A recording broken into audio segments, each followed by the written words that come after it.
Today on Ascend, the Great Books podcast, Father Justin Brophy, a Dominican friar and professor of political science at Providence College, returns to discuss the second part of the Apology by Plato. The Apology gives us Socrates' defense at his trial and is often praised as one of the most important speeches in the history of the West.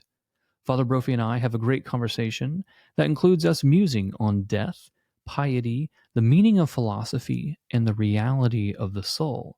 So join us as we consider the lessons Plato presents in the Apology of Socrates.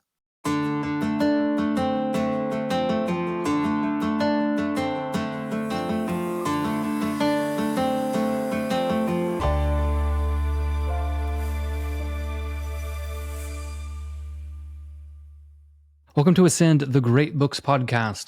My name is Deacon Garlick. I'm a husband, father, and serve as the Chancellor and General Counsel for the Roman Catholic Diocese of Tulsa.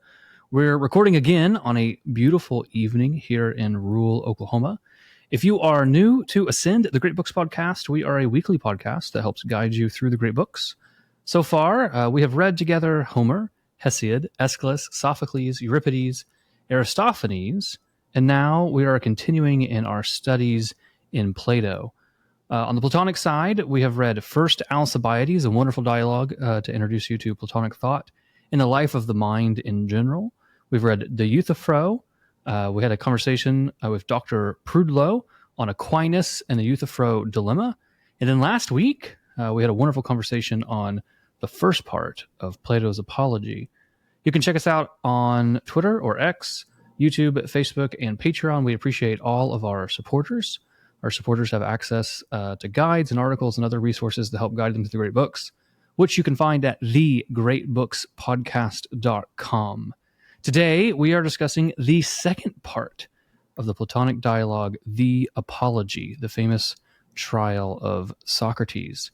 Joining us again, we have Father Justin Brophy, a assistant professor at Providence College, a friar in the Dominican order. He holds a PhD in political theory from the University of Notre Dame.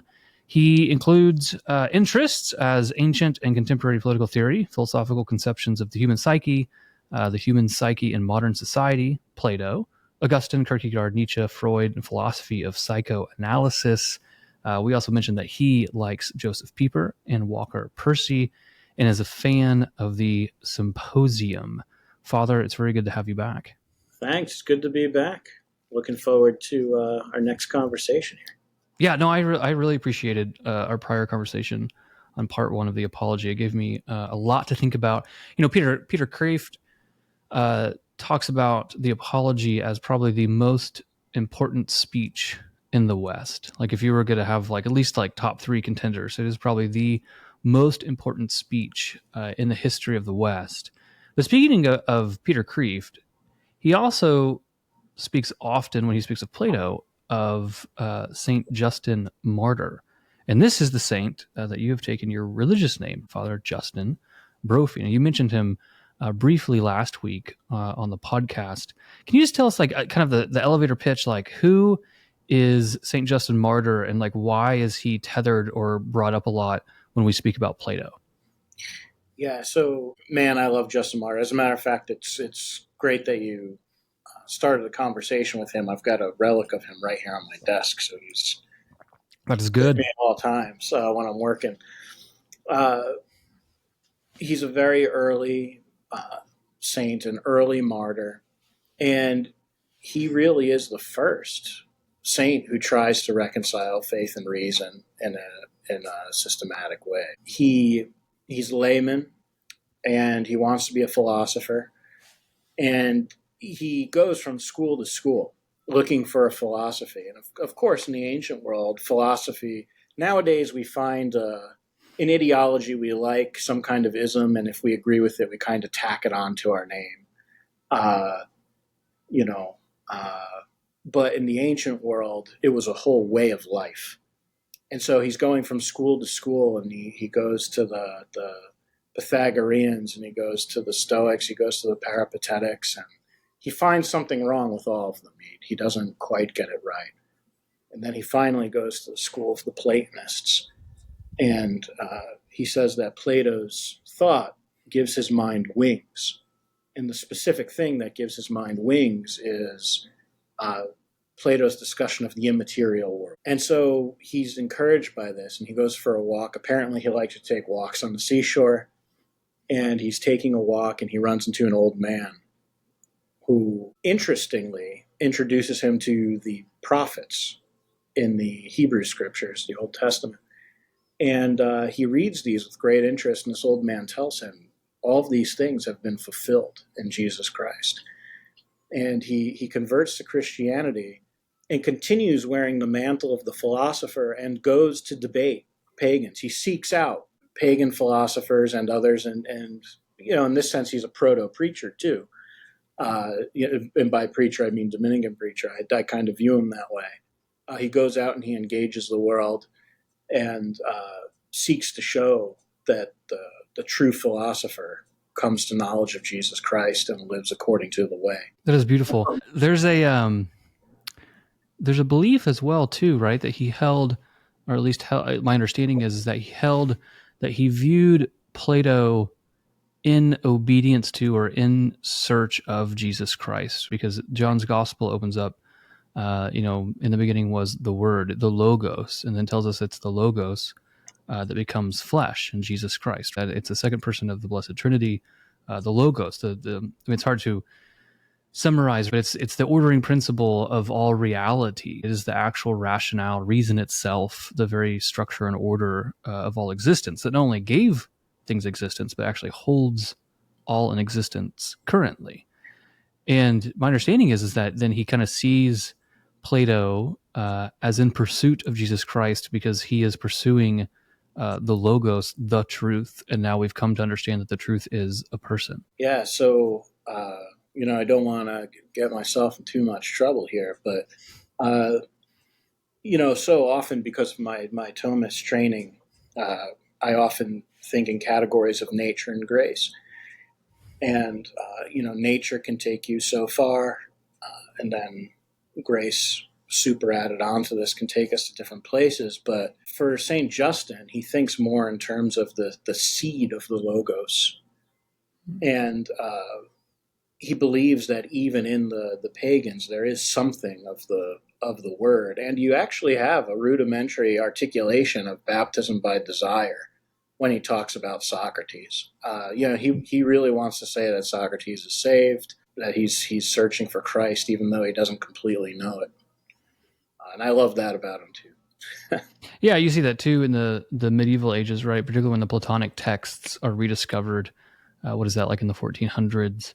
Socrates, particularly for the humanists, becomes like the paragon of the righteous pagan, the one who lived according to nature as best as they could, even though we have the grace of Jesus Christ, and somehow still fall far short. I mean, there are passages, and maybe we can use it as a segue to the text, but there are passages in the Apology that here we have this pagan who's bereft of the teachings of Christ and also the supernatural aspect of grace, who's articulating things that I would love people in my parish to articulate. I would love people in my parish to have these principles. What better Catholics we would be if we didn't fear death? What better Catholics would we be if I actually could embrace certain poverties in the pursuit of the good?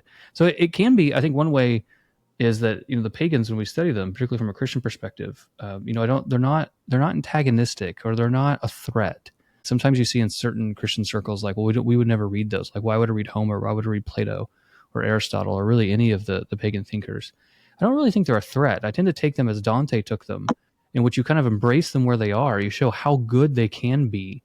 And that, in a lot of ways, that just inspires us to be better. How better should I be as a follower of Jesus Christ if this person, by reason and reason alone, can come to this understanding? Absolutely. No, that's very good. So let's look at the text. Let's kind of jump back in. So we did part 1 last week. And so now we are looking at part 2. The parts are things that we just kind of artificially impressed on the text just for the sake of the podcast. So where are we, like, in the text overall? Well, we're going to start at 28b, his consideration of death. If we kind of look at the overarching architecture of the dialogue, there's like a preamble, and then he talks about the old accusations, which we really had a good conversation about. How much did Aristophanes, particularly in the Clouds, kind of drum those up? Like Socrates, he's on an uphill battle. Everyone already knows who he is, or they think they know who he is. They have this caricature of Socrates in their mind that they've seen on stage.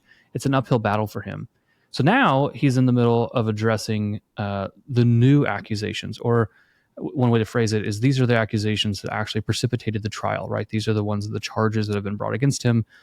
He's been charged broadly with impiety. He's been charged with corrupting the youth. And then how is he charged with corrupting the youth? What is he doing? Well, he's denying the gods of the city, but he's also a maker of new gods, of strange gods, right? He's also a maker of gods.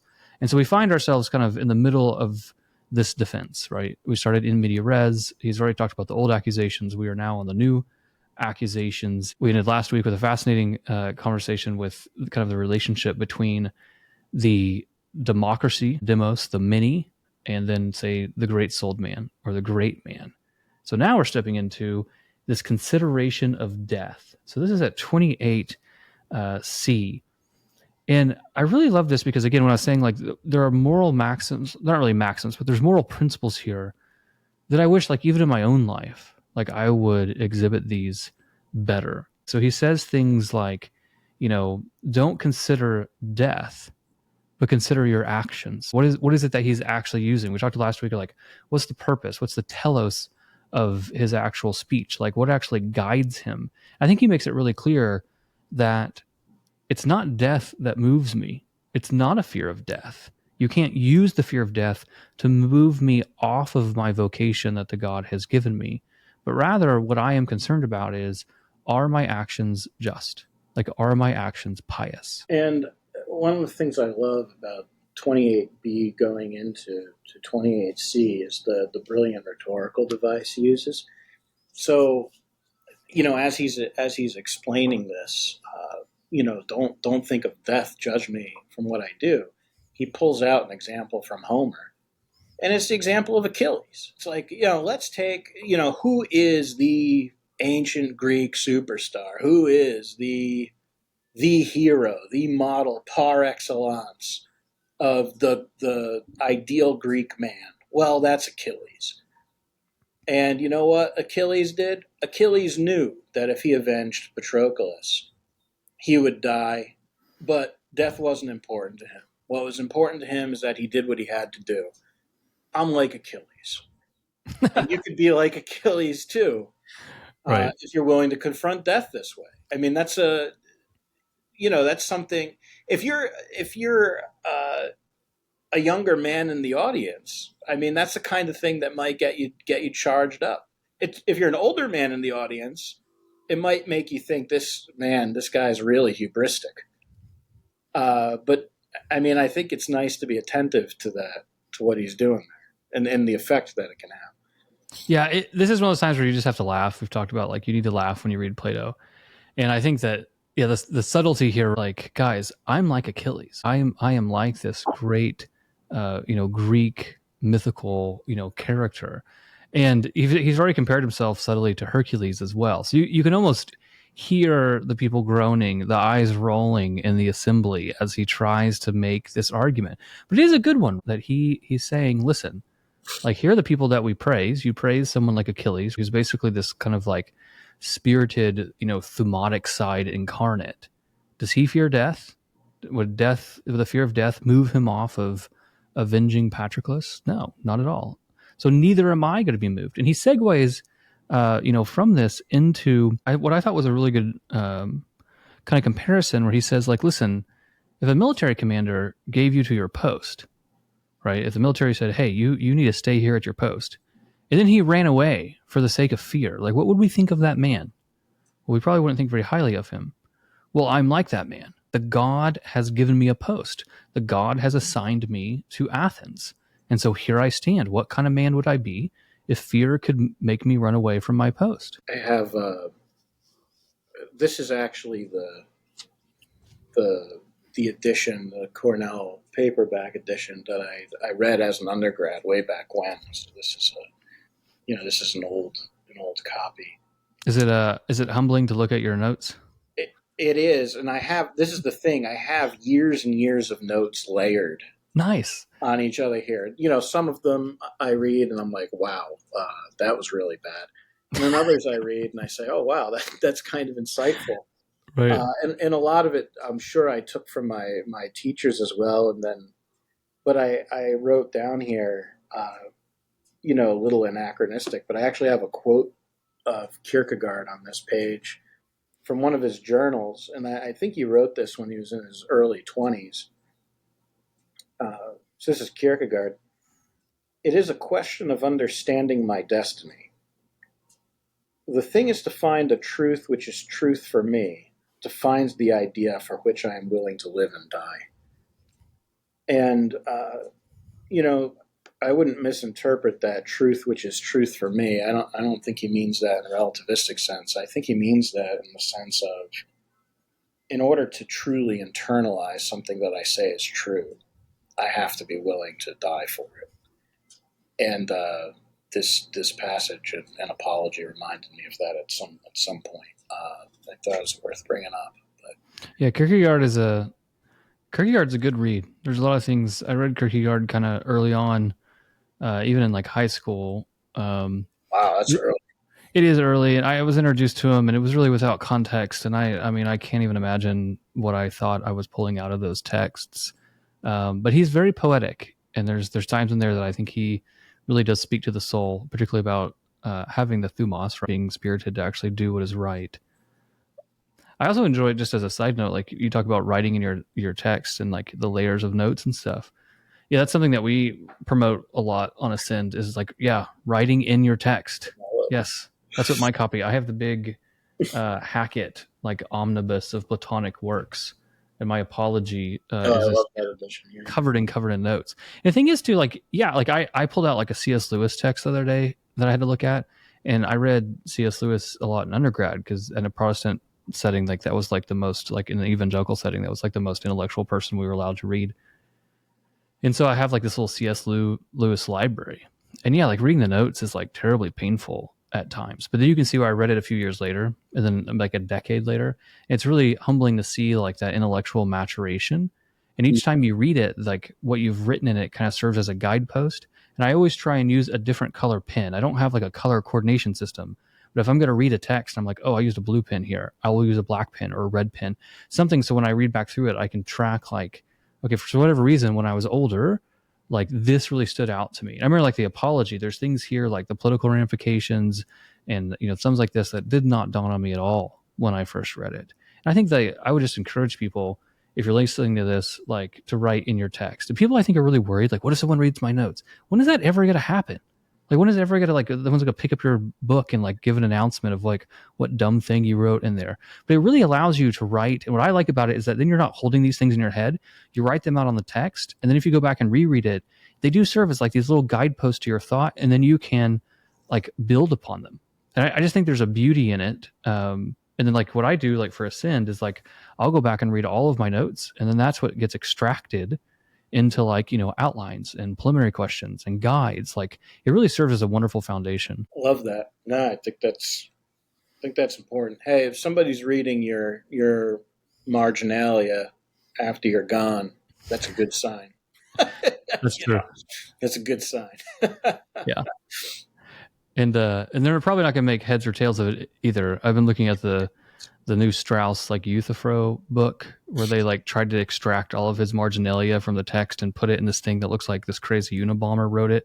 And you're like trying to like make heads or tails of like what he's actually talking about. So don't worry about it. You just write in your book. It helps you, I think, in your own maturation. All right. So diving back into Socrates. So we don't abandon our post because of fear of death. And he gives then, I think, a really beautiful talk here that I think is like amazing for someone just coming at this from like nature or reason alone, which is, why would we fear death? Death might be the greatest of all blessings. Death is technically an unknown. All I know is that this good thing, life, ceases, but I don't know what's behind this. Something great might be here. So why would I fear this unknown? I just think this is an incredible incredible argument, because he's not claiming, I mean, he'll kind of claim later and have some myths and stuff about what happens in the afterlife, but he's also just kind of conjecturing. He doesn't actually like know these things. So death really is a great unknown for him. He's like, why would I fear the unknown? It could be the greatest blessing that we have. Yeah, I think that's right. And it is beautiful, and I love when he gets to the arguments. But I'll push a little here, because I'll say, like, all right, yeah, it could be really good, but precisely because it's unknown, that's gonna make you afraid of it. I don't know what's coming down the pike, so I mean that's sufficient to cause some worry. But I love the contrast that he makes between, I don't know what death is, and it could be death could be the greatest of all goods. Hades could be a great place. But here's something I do know, is that it's always bad to be unjust, and it's good to act justly. And so I'm going to worry about that. Yeah, you could push back on him because the death is not a neutral, so it's not like it's not a completely neutral thing of saying, oh, this thing itself is completely unknown. Because for death to happen, a good does have to end, right? So you at least know life is good, Right. and that good has to end. So you could push back on him and say, well, we know at least like some good ends, but we're not really sure if a good begins. But I think it's interesting again to take in his rhetoric as he's talking to the assembly, this kind of like group of about 500 men, that are judging him. I think right here, right, the rhetorical value, for lack of a better word, and I don't mean that as a pejorative, is they think, at least my impression is, I think we get this through the text too, they think that the fear of death that they should instill in him should cause him to fear and bend to their will. We'll kind of see this later on, but like he should be groveling. He should be begging them. He should be bringing in his family and having them cry and their children weep and doing all these things, which apparently was, somewhat normative in these cases. And so I think too, like when he, maybe this is oscillating a little bit too far because he's pushing back against something, but he is, stating like, listen, this does not even bother me. I am not moved by the fear of death at all. I'm like Achilles. So I think we have to take in his audience a little bit there about what is he doing when he kind of robs them of the capacity to use fear to push him into something that he doesn't want to do, to push him, like you said, maybe into what he sees to be as an unjust act. Yeah, no, I like that a lot. Okay, very good. Well, he said in 29c, right? I love this because he starts going through these hypotheticals, and I like this a lot. And so he's like, wait, I have an idea. What if you told me that I could give up philosophy? I could give up asking these questions, and therefore I could live. I could just live if I just stopped being annoying. And he says, no, I will not give up philosophy.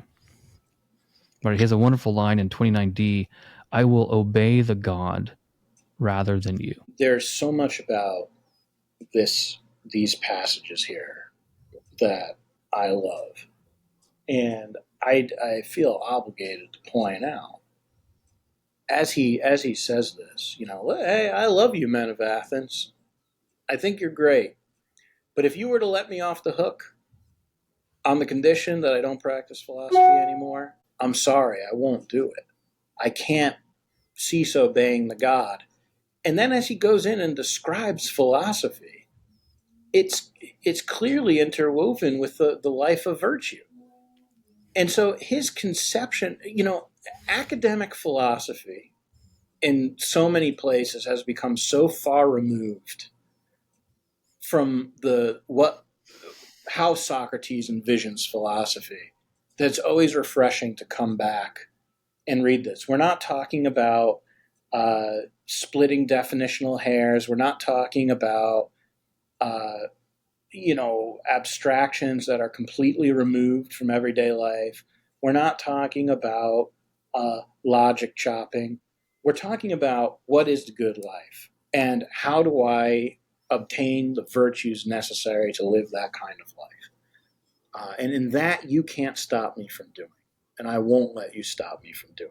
I love that. And I'm not sure he thinks that they can stop him. So we'll get to that. He has a claim later that I think is probably one of the largest claims he makes in this entire dialogue. No, I appreciate your thoughts. The mind moves from grammar to logic to rhetoric. We have to understand terms before we can apply them, and we have to understand them before we can talk about them. And so maybe this is a good pushback. What does he mean when he says philosophy? We talked about this a little bit last week when I gave a brief defense of the philosopher king, because when we think philosopher, just like you said, we think this kind of cold academics. I liked all the little phrases that you had. You're definitely in academics. You have all these wonderful little phrases. No comment on anything going on here, but you're in that world of conferences and stuff. Yeah, my brief stint in grad school for my master's, I went to a few conferences, and academic conferences. Yeah, it's like, does anyone here love wisdom? Does anyone here actually have that true eros, that erotic desire to know and to satiate, right, in an idea and have this ecstatic experience to know things? You think this is very dead. And I was thinking about this too with Socrates. What does he mean by philosophy? This love of wisdom. I think it is something, eros, erotic in the best sense of the term. It's a pursuit of the wisdom. But one thing that Socrates won't let you do, and we saw this in First Alcibiades, for Socrates, you cannot adhere to an intellectual principle and then not live it. That is not an option on any level. But I think there's a danger, right? You meet people and it's like, oh, I'm an Aristotelian scholar. But in no way, shape, or form does their ethical life look like Aristotle, right? It's kind of reduced into this kind of flat, vapid, intellectual exercise. The other aspect I was thinking of is that when we think philosophy, you think about the grace-nature distinction. You think about philosophy in a modern context, it's atheistic secularism. Oh, you're a philosopher, but you believe in God. What is that? You have faith? No, we see that as something, it corrupts philosophy. Pure philosophy doesn't have any of that. Is that what we see in this text? Socrates literally has a relationship with the God. He has a vocation. I mean, these are things that even if you're used to reading Aristotle, I think are surprising. This is not just simply an unmoved mover. This is someone who has literally given Socrates a vocation. And these statements, this is the philosopher saying, I will obey the God rather than you. And we really think about this, Socrates, Plato, Aristotle, a belief in God and that kind of belief in divinity animating your life. This is actually originally what philosophy is. It's not something that's alien to it, that attached to it later, or that Christianity somehow came back in and corrupted it, made it religious. There's a natural religion here that is very explicit. I think so. I've got another comment in the margins here that I think is interesting. As he continues to talk, I'm in 30b. He says, not from money does virtue come, but from virtue comes money and all of the other good things for human beings, both privately and publicly. If then I corrupt the young by saying these things, they may be harmful. And then I have in the margin here, ask this question. So this is probably written when I was teaching it. Why does the polis so often tolerate a demagogue or a sophist, but not Socrates? And I think what I had in mind there when I wrote that is, we do see tyrants rise and be ousted in Athens, but it seems like there's disproportionate weight thrown on Socrates. And the problem with the ancient tyrant and the sophist is that in many ways they allow you to keep living your life as you please. Socrates is more of a threat because if you take him seriously, he forces you to change your approach, your day-to-day approach. To piggyback on what you're saying earlier, philosophy is a way of life for Socrates, and there's certainly a religious vocational element to it. I think that's precisely part of the reason why he's such a threat. I very much agree. I think this kind of goes back to our conversation last week about, how does a society survive someone like Socrates or Jesus Christ?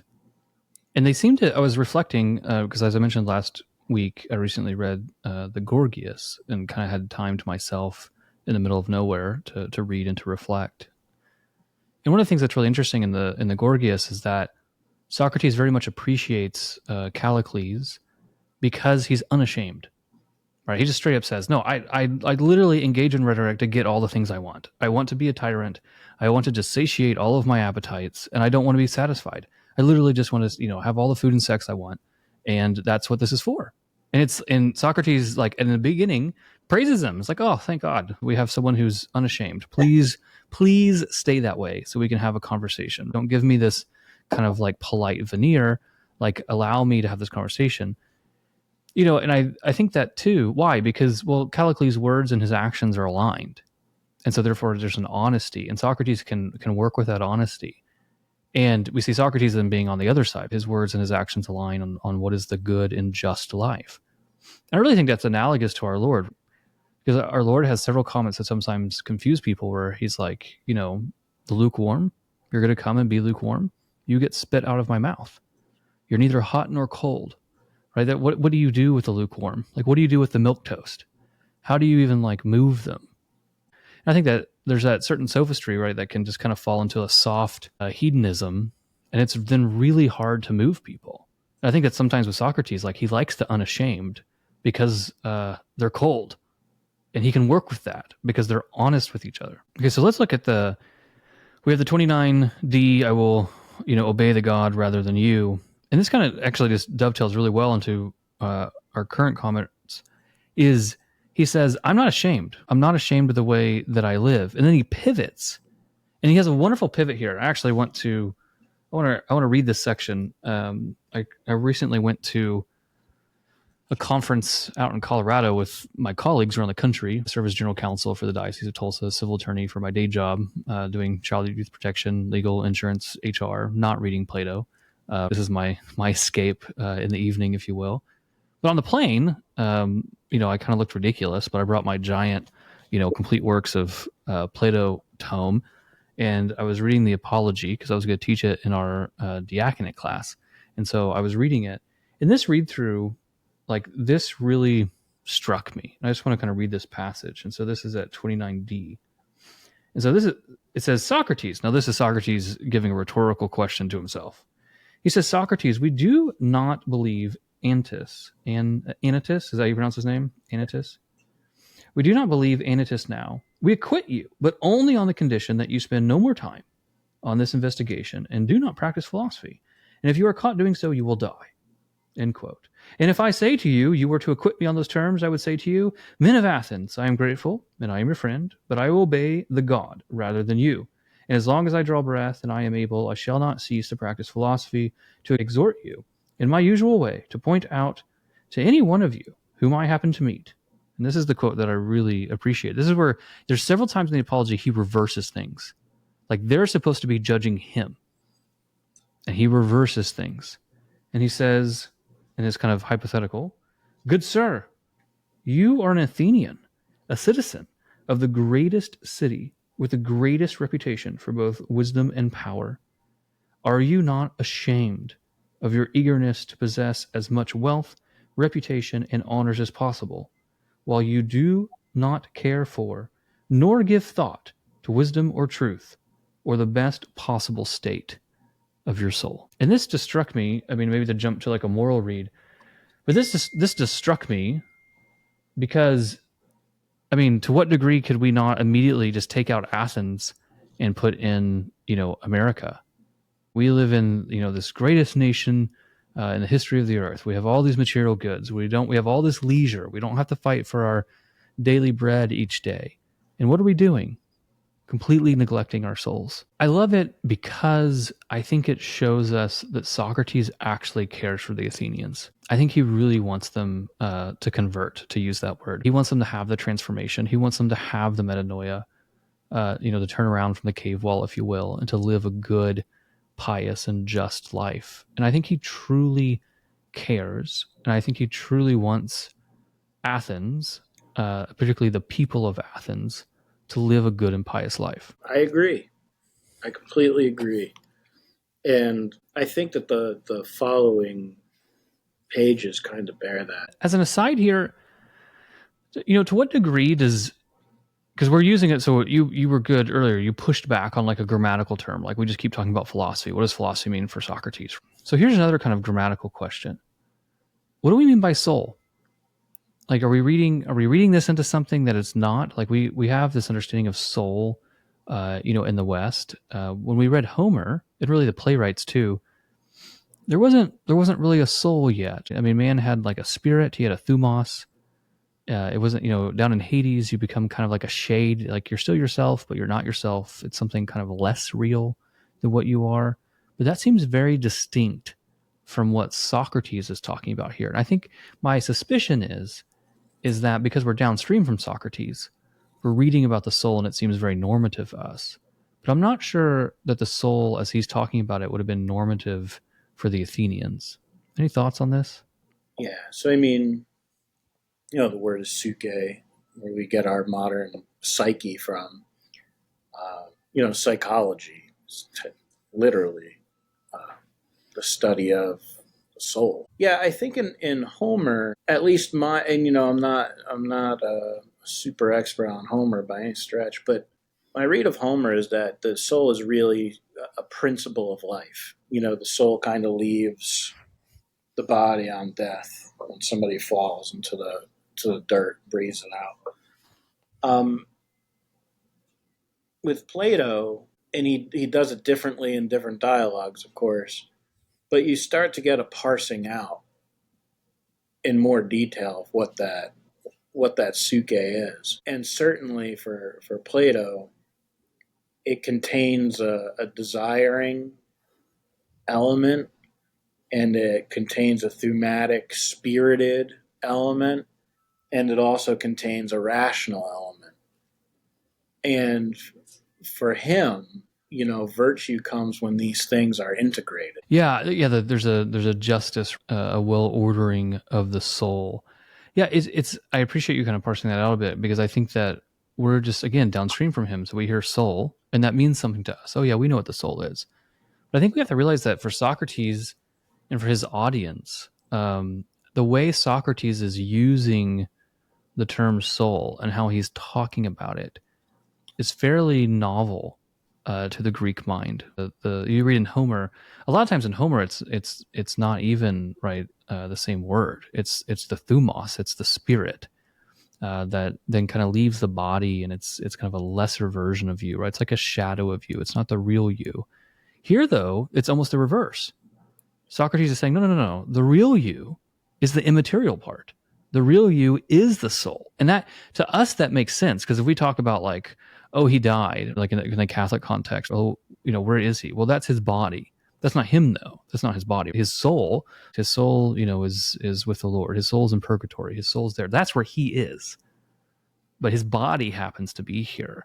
And so the real you, the you that really counts, is that immaterial part. And so I think there's like a subtle thing going on here that we have to realize that for Socrates' audience, I think would have been unique or not. They're not nearly as habituated to the concept as we are, in which the reason he's holding so fast, right, is that he's not going to allow anything unjust to enter his soul. And that the assembly can't put anything unjust there. They don't have the power to do that. Only Socrates can put something unjust in his soul, right, by an unjust act. And he will not do it. I will not do this. It comes back to this theme over and over and over again. And so I think it's just something unique, the flag, that for Socrates, the real you is the immaterial part. Do what you want to the body, but you cannot actually do anything to my soul, to what's truly me. Yeah. And I love too, at 30a, where he says that like, he's like, he's still talking about death, this consideration of death passage. And he's like, actually, I'm not corrupting the youth. I am actually the greatest blessing that the God has given to Athens. You just love this because you can imagine the assembly, right, rolling their eyes, throwing things at him. Several times in dialogue, he actually says, to calm down, don't create a disturbance. Please listen to what I'm trying to say, because it's going to be so antithetical to their own presuppositions. But he really is like a blessing. No. I'm not a corruption. I am a blessing because I'm in service to the God, and the God has assigned me here. And so here's I think I mentioned it last week, but we didn't really parse it out. I just kind of flagged it for future conversation. But one of the things I'm curious about is to what degree the apology is an answer to the Euthyphro dialogue.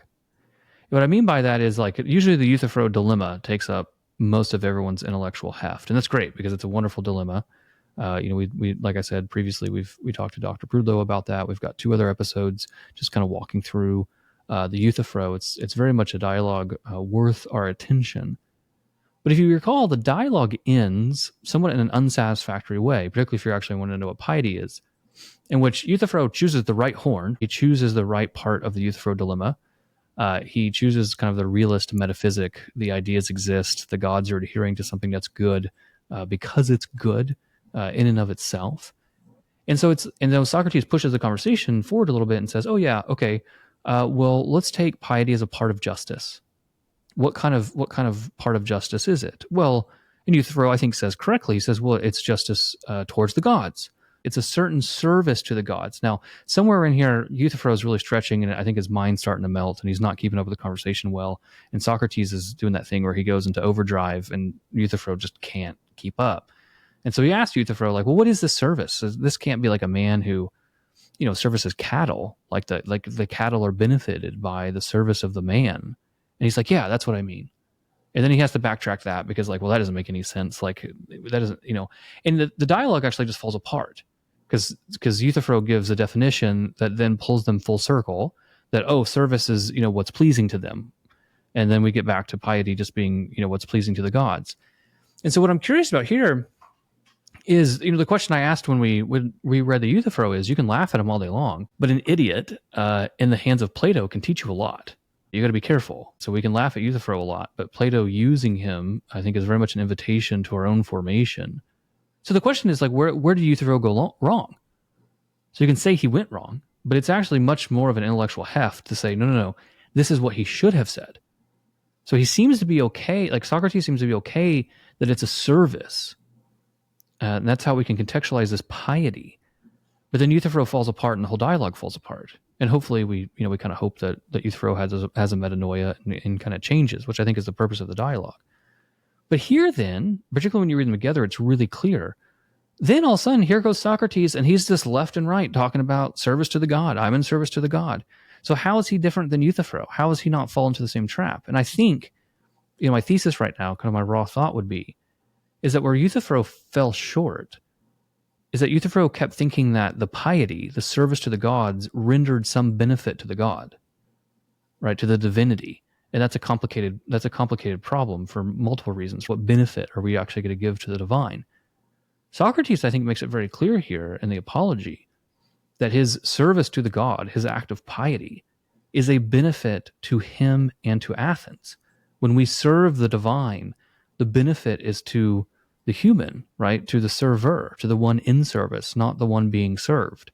And so I'm just curious as I kind of mull these over, to what degree we can contextualize the Apology as an answer to the Euthyphro. Any thoughts on this, or any mysteries that you would like to illuminate for us? Yeah, no, I've never really thought of it before. I like it a lot. For me, this dialogue, just because of my own interests, is so enmeshed with both Aristophanes' Clouds and also Symposium.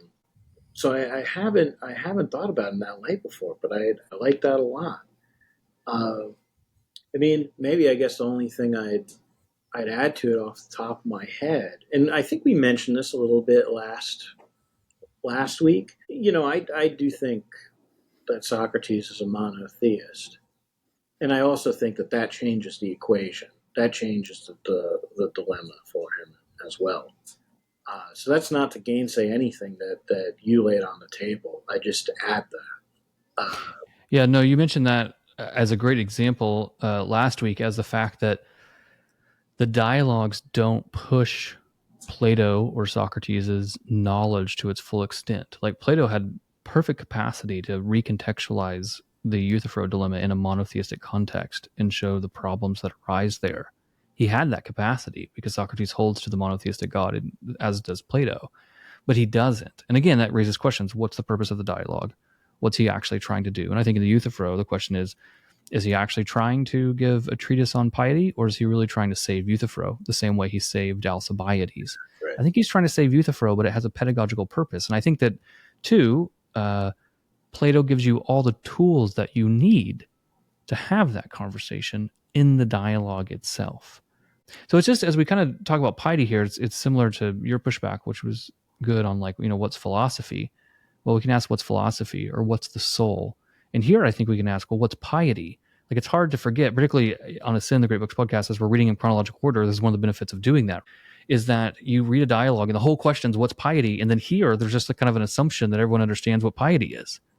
And so you try to align the two and say, whoa, well, maybe the way Socrates is using it is an answer to Euthyphro, or at least what Euthyphro should have said. So it's something to think about. It's something that, as we kind of do this studies into Plato, that I'm mulling over. So Socrates says, it's just a wonderful line, 30c, if you kill me, you will harm yourself more than me. Again, I love it. But again, there's a rhetorical aspect here. I don't mean that as being non-substantive, of robbing the audience of the fear of death. You cannot move me into something. But he's not doing it as a sophist just to kind of deconstruct or disarm them, but rather I think he's showing them a truth. What is the truth about the soul? What is the truth about death? And if you understand this truth, you'll understand why I'm not groveling. You'll understand why I'm not crying and weeping for my life, because there are higher principles. Whether I'm just is better than whether I would die. And, a couple lines down, he's going to lower the hammer a little more. Not only are you doing yourselves harm rather than me if you kill me, but if you don't listen to me, the gadfly, who's kind of challenging the beliefs of the city, the underlying principles of the law, the God is going to release somebody even worse on you. Like, that's what he says. Right. And, as we go over these passages, like the last three passages we talked about, I think going all the way back to the Achilles analogy up to this passage you just read, all of them have elements where certain listeners in the audience have got to be fired up. Like, whoa, this guy, the word is almost prophet. Like, this guy is really challenging in a way. And then you see why people want to kill him. He's going to provoke both reactions. So these words aren't mere rhetorical, tropes. He's actually doing what he's saying as he's saying. I like that a lot. I mean, yeah, if you look at that passage, this is all around like 30c to 30e, even a little bit into 31b. He says things like, he's God's gift, and I was attached to the city. This is such a funny thing. Can you imagine being on trial and you're like, guys, I'm not a corruption. I am literally a gift to you. I am God's gift to you. Right? I was attached to the city by the God. And yeah, he gives the famous, gadfly. Right? Athens is this noble steed. It's this noble horse, but it's become sluggish and doesn't do what it's supposed to be doing. And so he's the gadfly that comes and bites it. But here's kind of baked in the middle of all that is a line that I think is really incredible. And I mean that as it's almost unbelievable. Like, what is the claim that he's making? And this is at 30d. He says, "For I do not think it is permitted that a better man may be harmed by a worse man." This guy, first off, like all kinds of examples come to you like, oh, that can't be true because of X, Y, and Z. But also, he's literally on trial. He is the better man being charged with impiety by these lesser men, right, by these worse men. And he's going to die. Spoiler alert, it's been a while, so I think we can kind of give the spoilers.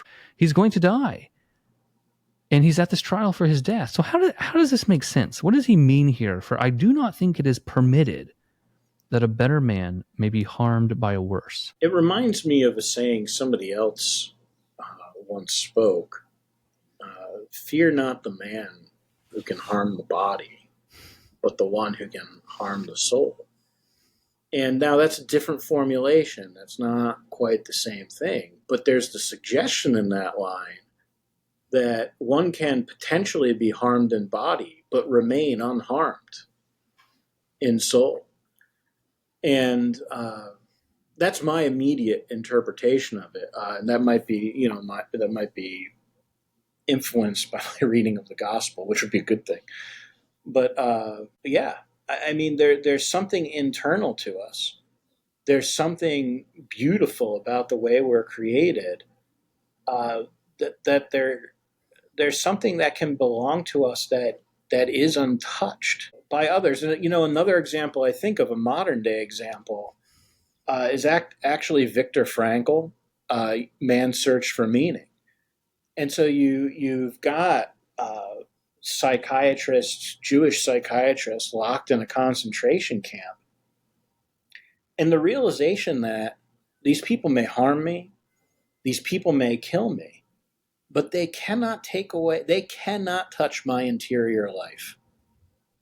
And like that is mine, that I can preserve and remain faithful to, with the grace of God. Yeah, I no, don't know if Frank would say with the grace of God, but he believed in God, but that's kind of Christian terminology.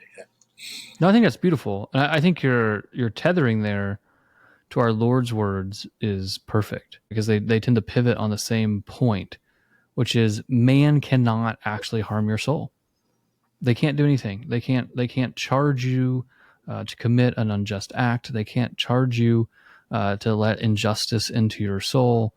They can't do it. They can harm your body. They can exile you. They can do all kinds of terrible things, but they can't force you to be an unjust person. They can't do that, because that's actually what he sees the harm is, that I would become an unjust person. That's the harm. Because people push back and say, oh, well, you could be tortured and psychologically just like deconstructed and all these things. And I don't think that's the point, because the point there is like in all those scenarios, there's a point in which your mind, which is, the matter that your soul actually has to use, breaks down. But in those scenarios, you cease to even be you anymore. Your capacity to even make a free choice is not there. And that's not what he's talking about. Like, certainly the body can be, deconstructed or drugged or all kinds of things. But at the end of the day, we also all claim that person doesn't have any culpability. Why? Well, because they weren't making a true choice. They didn't actually have the capacity to make that choice. And it goes right back to the fact that you're the person of, you're the captain of your ship. You're the captain of your soul. You get to make this decision. And they can kill his body. They can exile him. They can do all kinds of things to him, but they cannot make him an unjust man. And the fact that he realizes this is amazing. I mean, it really is. I think that Peter Kreeft talks about, he makes kind of a bold statement that the soul is really kind of the first idea, like Platonic idea or form, that Socrates comes to truly understand. And that's what he's clinging to here, right? Is a true understanding of the soul. That I am my soul. And I think Socrates means that, even more than we do, right? He's not as positive on the role of the body in the human being as we would hold as Catholics, as being kind of composite creatures. But even we believe this too, to a certain degree. Right? If our body and soul become separated, it's not like we're split in half. It's not like we're half here and half there. No, you are where your soul is, and you'll exist for a long time just as a soul before the resurrection of the body. You'll never exist as a body without a soul. And so I think that he really here has come in I don't want to say stumbled. He's discovered something that is truly amazing, like a real insight into the soul, and that you cannot force me to be an unjust man. And I think that animates, if you pull anything out of the entire apology, I think, I might argue that I think that's the animating principle. I like that a lot. I mean, I'll extend it to the political a little bit. I think the other side of that insight is, no one's going to deny that the tyrant, for example, can do great damage to other people, can harm others. But most fundamentally, the tyrant does harm to himself because he's a slave to himself. Like that's the great insight, especially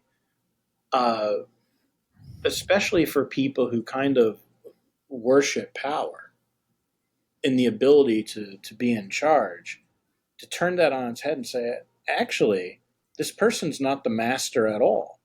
The person who acts unjustly, no matter how much power they might have or might they might have or ability to get what they want they might have, is in actuality a slave. Yeah, I think it's in the Gorgias, when he gives his myth at the end.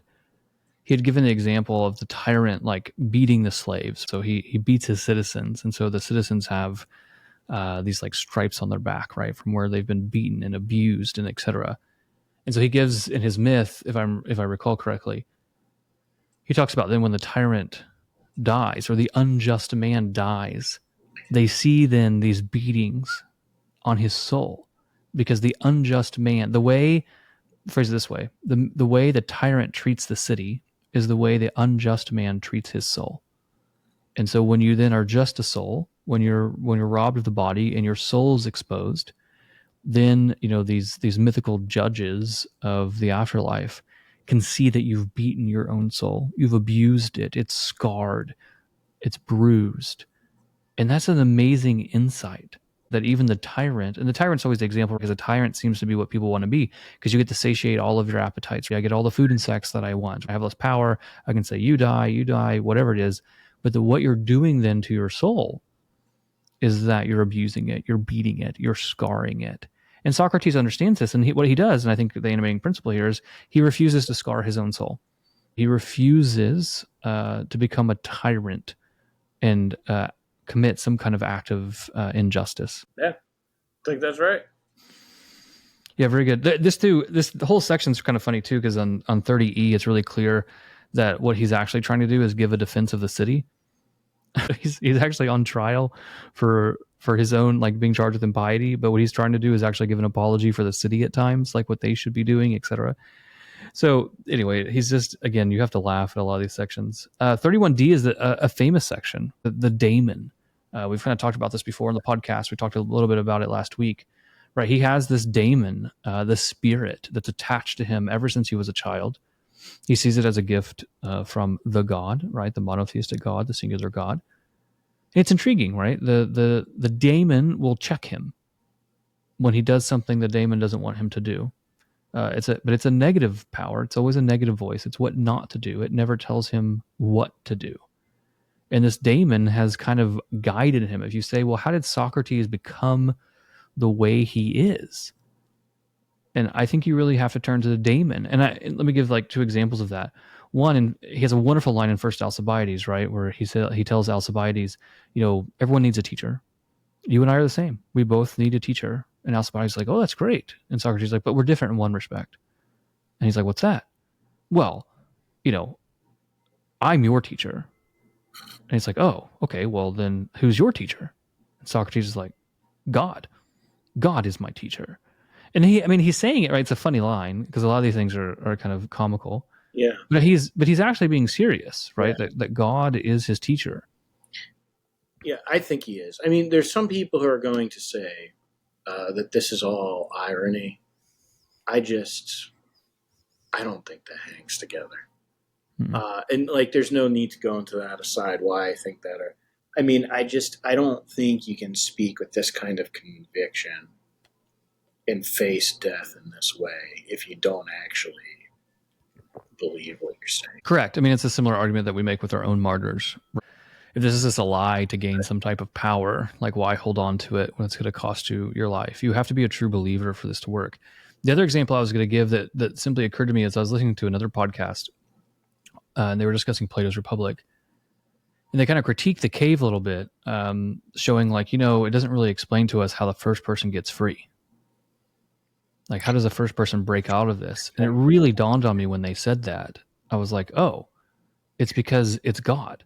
God interacts in the cave to free one of the people. I mean, this is Socrates' argument, right? That God has basically interacted in my life. He's kind of invaded history to a certain degree, attached this daemon to me and given me a vocation, and has, woken me up, has turned me around from the cave wall. And, here I am. And so God really is, I think, the teacher of Socrates. And I think that then this kind of goes back and tethers and dovetails into our conversation of Justin Martyr, because I think there are a lot of early church fathers that are going to look back and say, we think providence actually worked through Socrates to start to till the soil. So on the podcast, we're kind of fond of saying, that Greek reason coupled together with Hebrew faith under Roman order prepared the world for Jesus Christ. And I think here there are strong arguments from the early church fathers and also from humanists of the medieval ages that God attached himself, right, or attached this daemon to Socrates and changed Socrates into someone that was incredibly unique for his time period. And this helped kind of create a Hellenized culture that then would, flow into Hebrew culture, sometimes quite harmoniously and sometimes quite violently. But then under Roman order, this was the world that God chose for the incarnation to occur. That's not an accident.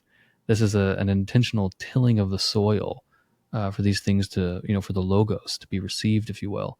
So I don't know. I mean, I think I agree with you. There's people probably rolling their eyes, or this can't be true, or, so Socrates is just saying this, and et cetera. I think historically, both looking at Socrates' life, looking at Plato, and then also looking at just the historical story of what happened. No, I think this is very true. How much do you lean into this? I love, I think last week we spoke a little bit about the relationship between philosophy and the polis, or philosophy and politics. And there's a really interesting question here right after the passage you brought up, where Socrates again asks himself, you might say, if I care so much about the city, if I care so much about the youth, then why don't I enter public life? And first of all, he says, because I wouldn't last very long. But secondly, he knows that he would be corrupted, or there's the potential for corruption to some degree. And I mean, I personally don't interpret that as him saying, don't get involved in political life. What I do take him as saying is, there needs to be a philosopher who can act as a gadfly, who is outside of political life and not corrupted by it, who then comes in and evaluates political life for everybody else. And so there's always going to be this tension between philosophy and politics, between philosophy and the polis. And they can help each other, but they're also a threat to each other. Yeah, no, they certainly are. No, I appreciate you kind of leading us into that, because, and I appreciate you parsing it out, because it can be read in an apolitical way, because he makes some strong statements there. He says, yeah, I would have died long ago if I had entered into politics, which is hilarious because it's an indictment of the city. He's being charged by 500 Athenians. It's an indictment of the city. Why? Because he's just. So the implication there is that you all are unjust, and therefore I would have died, sooner. But yeah, he makes statements like, a just man must live a private life. How do you start to take that? But I think too, though, the pushback is, we said earlier, like how do these cities survive an advent of someone like Socrates or Jesus Christ? And what ends up happening to culture is that culture then, right during this time period, we see that culture then ends up aligning more towards Socrates, more towards Jesus Christ. And so then I wonder, like, to what degree then does that open up someone who's living the philosophical life to enter politics? And you could say that this is, in a certain way, Socrates' own theory, because then you have the philosopher king, right? At what point, right, do these two concepts wed, politics and philosophy? What can we find a ruler who actually is in love with wisdom, understands, how the cosmos is ordered? What would it be like to live in such a society? We saw in Alcibiades, and first Alcibiades, how the polis had failed him. He should have been formed. They give that kind of myth about, in Persia, they do this and that, and they're, forming men in the cardinal virtues and, X, Y, and Z. And Athens is over here just like, struggling and not doing anything. I mean, a city that's oriented towards the good would create good citizens. It would create virtue. So it seems like, I like your point, because it seems like Socrates on many occasions seems to say that philosophy can make inroads into the polis. And there might even be a way that philosophy can save the polis.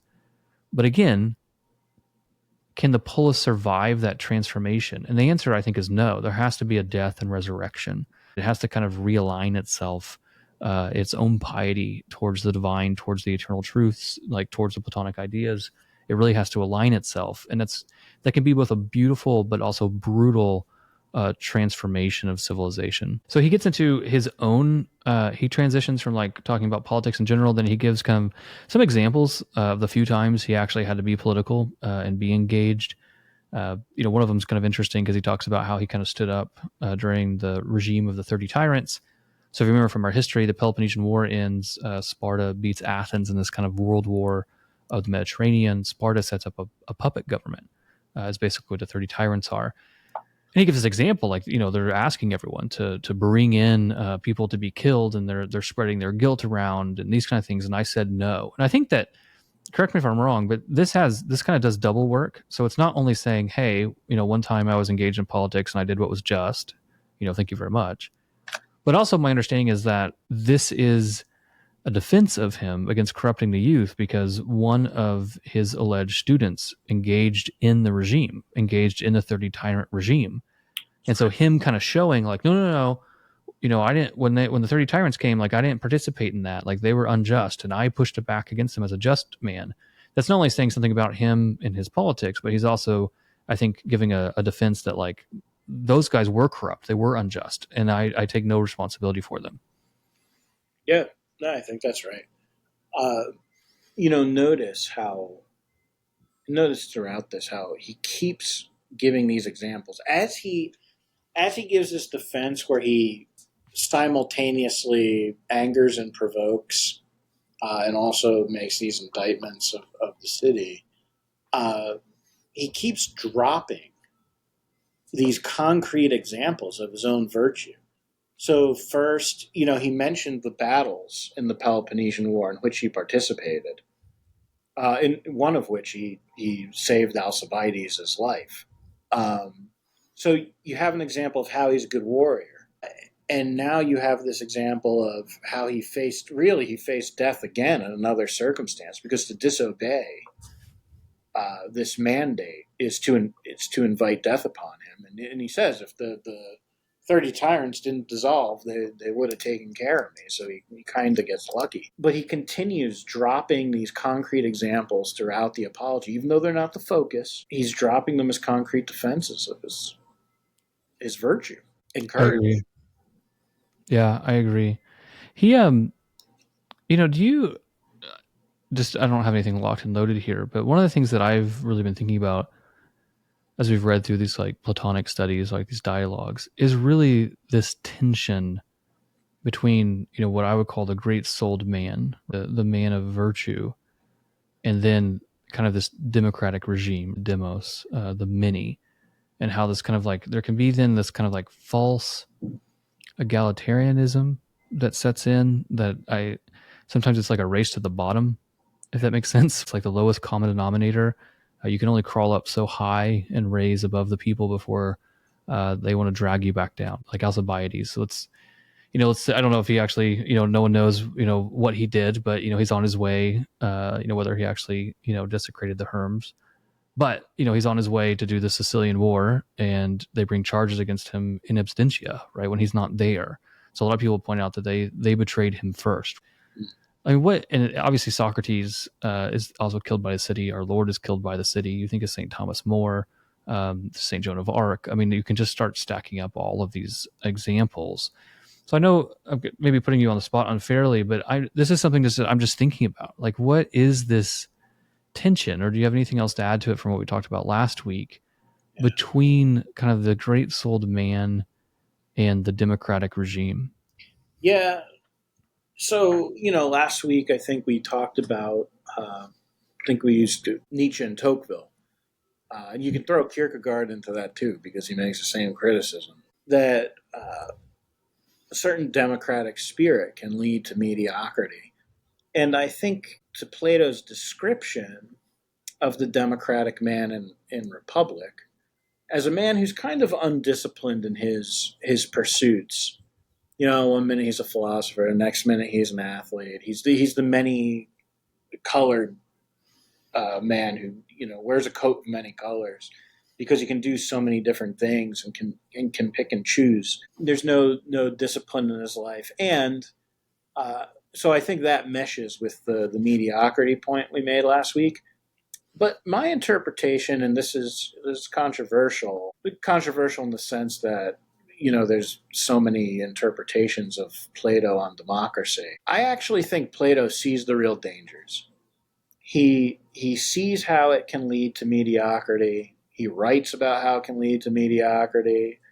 I think he writes about how it's corruptive. I think he writes about how it leads to lack of discipline. And yet, in Republic, he refers to the blessed democratic man. And in the dialogue that chronologically follows this one in terms of the dramatic date of Crito, when he's got a chance to break out of the city, hey, Socrates, your friends here, we raised money for you, we can spring you out of here and go to another city. his line is, well, Athens has wronged me. They've done me an injustice, but I owe it to the city to remain because it's the city that allowed me to philosophize. And so, in a more strict regime, there might be more discipline, there might be more room for greatness, but there's not necessarily more room for philosophy. There's something about the democratic regime that allows freedom uh, to pursue this kind of life, and eventually it will get you killed when you take it too far, when you really drive it home. But you're allowed to do it for a period of time. And so I actually think Plato's relationship with democracy is very complicated. I like I that. know no one uses Facebook anymore, but it's like, relationship status. It's complicated. Complicated. Yeah. Two things occur to me. One is this probably won't be a surprise to anyone if you're familiar with Leo Strauss, but I was listening to a lecture the other day that basically kind of made the same argument regarding Leo Strauss, which is like, he has all these critiques of liberalism. He has all these critiques of like the liberal regime, even up and against communism and fascism and etc. But then it's the democratic, liberal regime, the liberal democracies that allow the life of the mind to occur. You can't have it in fascism. You can't have it in communism. It tracks incredibly well to what you said. Probably, obviously, if I was a better Straussian scholar, it's because Strauss is kind of pulling these critiques from Plato. But the problem there is that two things. One is that, as you said, yes, you can philosophize, but at some point you either get corrupted, right, or you get killed. Those seems to be the two options for the true philosopher inside kind of the democratic regime. The other thing is like, where is thy love of neighbor? Because if you look at the democratic regime, are most people living a philosophical life? Can most people navigate this kind of false sense of freedom, right? This freedom of satiation. This is this critique is that most people in the democracy, right, the many want to be a tyrant. That's how they're living. They beat their soul. They're baser appetites. Aristotle says that man is the worst animal when it comes to food and sex. And so part of me too, like maybe this is, more on the Catholic side, is like, yeah, there's certain benefits that I can live a life of the mind, somewhat unmolested if I'm in a liberal democracy. But what's happening to my fellow man? Like how few of us can actually push back against the current to live this life? And like, what does that mean for my neighbor? Like, what does it mean to try, I guess, to put it back in Platonic terms, like, how many people can I actually free from the cave with this regime kind of needing and working upon them? It's just something I'm thinking about, obviously, because it has strong parallels, to our own life and where we find ourselves. And you can see at times too, while Strauss does some dancing, because the critique liberal democracy seems terribly un-American. Because Right. this is the best thing that we've ever invented in the history of humanity. Is liberalism, and then particularly democratic liberalism in America is like the example of this, par excellence. But I actually think, to Socrates' point, and maybe to tether us into the apology, when the good citizen doesn't live under a good regime, I think that his piety is not a rejection of the regime per se, but rather it manifests as a love for the regime to be better. So it's not that I actually fight against the regime or I discard it, but I think what we see here with Socrates is that I think he has a legitimate love for Athens. I think he has a legitimate love for the people of Athens, and they're going to kill him, and he pretty much knows that. But his piety, not towards the gods per se, even though it's animated by that piety, but his piety towards the polis, right? Like you talked about in the Credo, right? Which is, I think you see that very clearly, the piety, like what he owes the polis. He's a good man living under a bad regime, but he still loves the regime. He loves the polis and tries to make it better. The question is, in today's day and age, what does that even mean? But I think here in the apology, I really appreciate your comments, because I think it's just a tension that I think is throughout all of Plato, and one that can speak to us very loudly in our own political setting. And I think, of course, some of the concerns, as you point out, are still very real. But of course, they're different for you and me too, because I belong to more than one polis. I'm a proud citizen of the United States of America. But I'm also a member of the Roman Catholic Church, and that's my polis too. And so, I look there for my discipline, for my guidance. It will come as no surprise, but since you brought him up, I mean, of course, I'm pretty influenced by Strauss in my thinking. I wouldn't call myself a Straussian, but that's his fingerprints are definitely on my thinking about the texts. Yeah, I'm glad you pointed that out. No, I appreciate you kind of cracking that back open because I think it's something very worth talking about, and then I think it has immediate moral principles. So again, being Socratic, if we're going to be Platonic, we can't just sit here and talk about these tensions as an intellectual exercise and then go on with our lives. I mean, this is something that I think informs the way that Socrates lives, and I think it informed the way Plato lived as well. And then there's questions, how did Aristotle handle this? So all these philosophers, I think, have to handle this question, and I think it's analogous then after the advent of Jesus Christ and the incarnation, is then how did the saints do it? How do the saints, live a good and holy life under a bad regime? And eventually, though, the saying, right, the blood of the martyrs is the seed of the church. How many of these saints, get crushed by a regime, but is that crushing then transformative to the city? That leads us back to the fact of, when you have an advent of a Socrates or a Jesus Christ, to what degree can the city actually survive, even if it persecutes these people? There's something transformative that happens. And by the way, I gotta plug them again just because it's coming up. This is Justin Martyr's argument, part of it anyway. In the first apology, he's like, listen, you're coming after us. You're coming after us Christians because we do these things that you don't understand. You're accusing us of cannibalism. That's not what you think it is.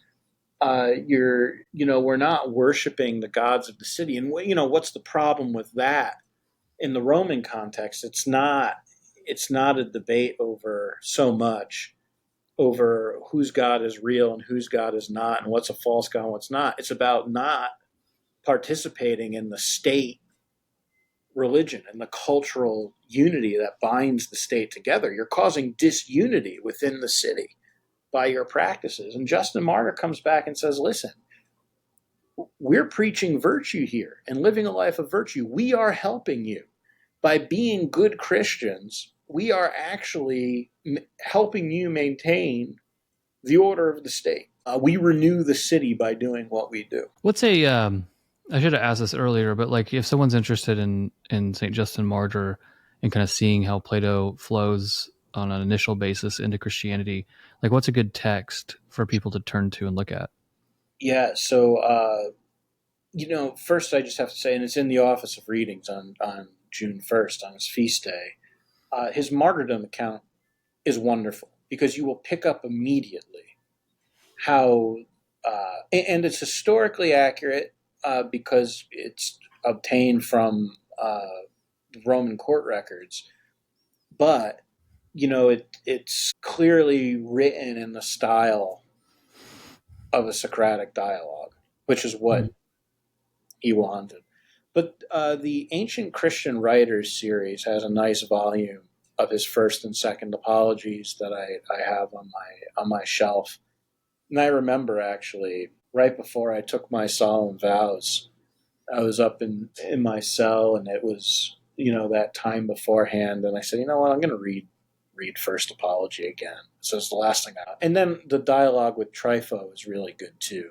You get his conversion story in there. He tells you about his conversion. But I think the martyrdom account, the first apology, and the dialogue with Trypho would be, if I had to pick three things, those would be it. And they're not long. Good. No, I appreciate you sharing that.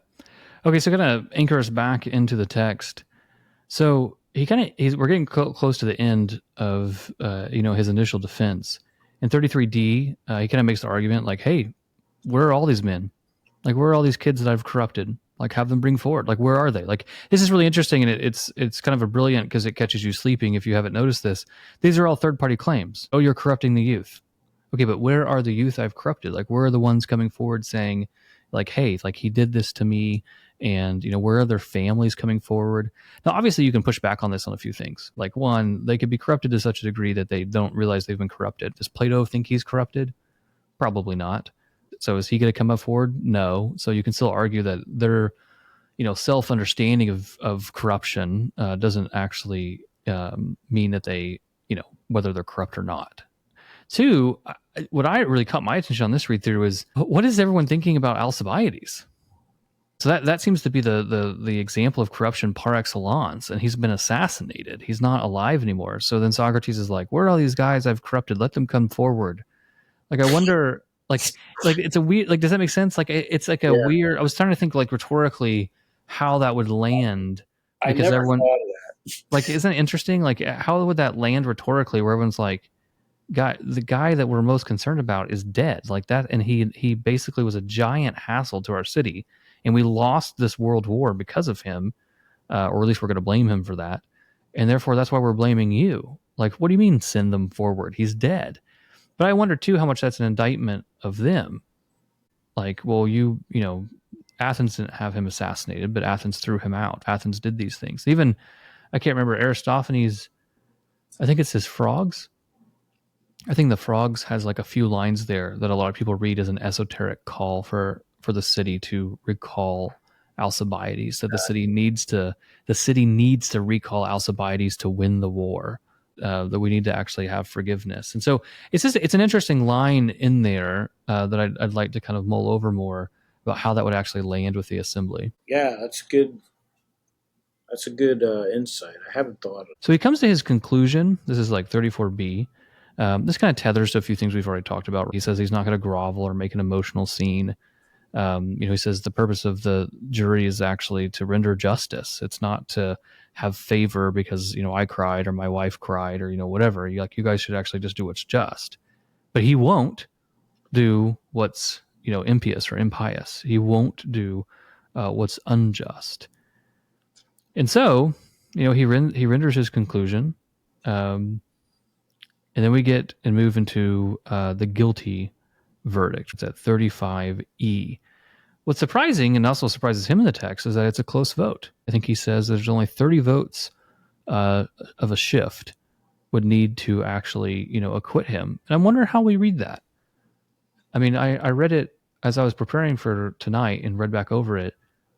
It struck me almost as a sign of hope. Like the city is not completely lost.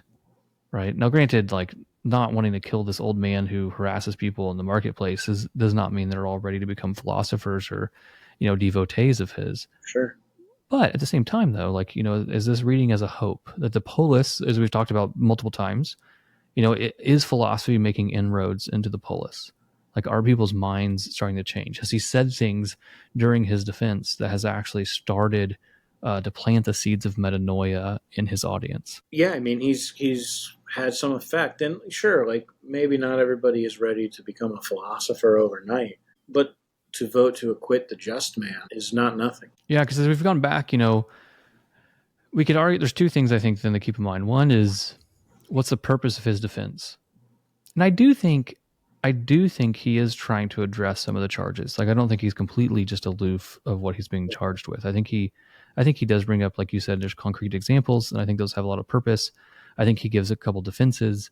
But I think what is a little jarring for us at the beginning is that he prioritizes sharing the truth in a proportionate way to his audience, but he prioritizes sharing the truth over a certain sophistry or rhetoric that could probably get him off these charges more. So, like, if he just came in and said, guys, it's a big misunderstanding. I believe in Zeus. I believe in the whole pantheon. Like, I haven't tried to corrupt anyone. By the way, like, I'm going to cry now. My family's going to come in, X, Y, and Z. Like, he could have done things if he really wanted to actually address the charges, do anything necessary, that kind of sophistry, to do anything necessary to kind of move them off. He doesn't do that. But at the same time, I don't think he gives them a philosophical lecture. I think he gives them truth that seems to be proportionate to an audience of 500 of randomly selected Athenian citizens, which is a hard thing to draw. But then he also, I think, gives them a fair way to look at him to see that the charges aren't just. Because that second shoe to drop that I was going to mention is that there's no way to read this and not see that Meletus's charges are a stretch. Yeah. There's no way. I mean, he gets out in front of his skis, like we talked about last week. Like his critiques don't even make sense, even in the dialogue itself. If he would have been paying attention to what Socrates has said, but there's like, there's enough Athenians that doesn't seem to care. That doesn't seem to move them. He needs to die. And I wonder too how many men in this assembly would just be moved by his manly courage. Right? How many there maybe don't even buy what he's saying, or maybe do think that he's a little ridiculous? But when he gets up and he says, "You know what? I know that the custom at this point is for me to grovel and beg for my life and to shed a lot of tears and bring my kids up here and put on a show. But you know what? I'm just not going to do that." I wonder if some of those votes are people who are like, all right, I respect that. Yeah, I don't know, just conjecture. But. No, I think that's an excellent point, because I think you could have a conversation there of, certainly maybe certain souls had an epiphany while listening to him, the philosophic life, these things he's teaching about. But how many more souls, I think on a more elementary level, simply would have been impressed by his witness? Like what is it? Because this is how a lot of us, those of us who are converts to Catholicism, when you're attracted really to any kind of idea, usually it's not because you run straight into an intellectual principle and you're like, wow, this really captures me. Usually it's because you've ran into a person. You usually run into a person and you don't quite understand the way they live their life, but there's something about them that speaks to you.